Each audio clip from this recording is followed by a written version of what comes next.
Nay.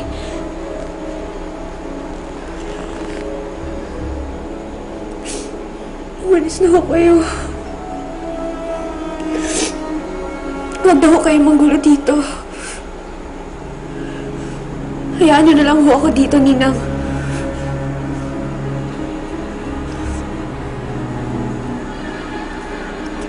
Pinapaalis mo ako, anak.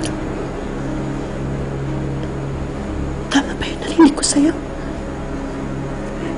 Anak, anong ginawa ni Roxanne sa'yo? Anong ginawa niya sa'yo? Hindi. Aalis tayo. Aalis tayo. Halika na. Hindi nga pwede. Ay, tama na. Halika na, amuwi na tayo. Alam mo, pagod na ka mapag-away sa labas. Halika na, halika na, halika na. Hindi pwede. Hindi ako aalis dito. Ayoko sumama sa inyo. Ayoko na sa bahay natin. Respetuhin niyo yung desisyon ko.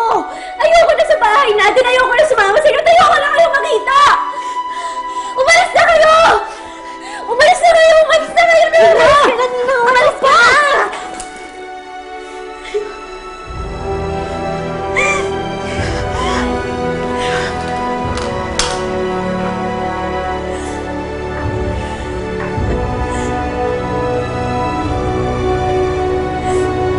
Tama ba narinig ko?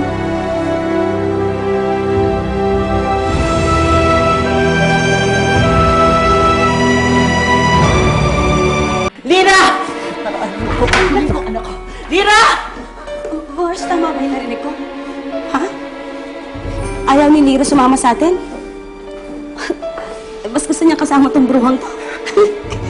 Parang mali yata yung narinig ko, Hindi ka naman siguro bingi. Para hindi mo maintindihan yung sinabi ni Lira. O, pinoproseso pa lang mababagal yung isip. Ang lahat.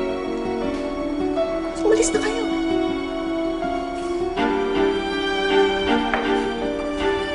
Alis na. Anong ginawa mo sa anak ko? Wala akong ginagawa sa anak mo. Tinatakwil ka na ng anak mo. Tanggapin mo na lang. Guard, palabasin mo na itong dalawang to. Pwede na po kayong umalis. Ano po? Alis na. Kaya namin maglakad mag-isa. Lira! Babalikan kita, anak! Tigil ka na.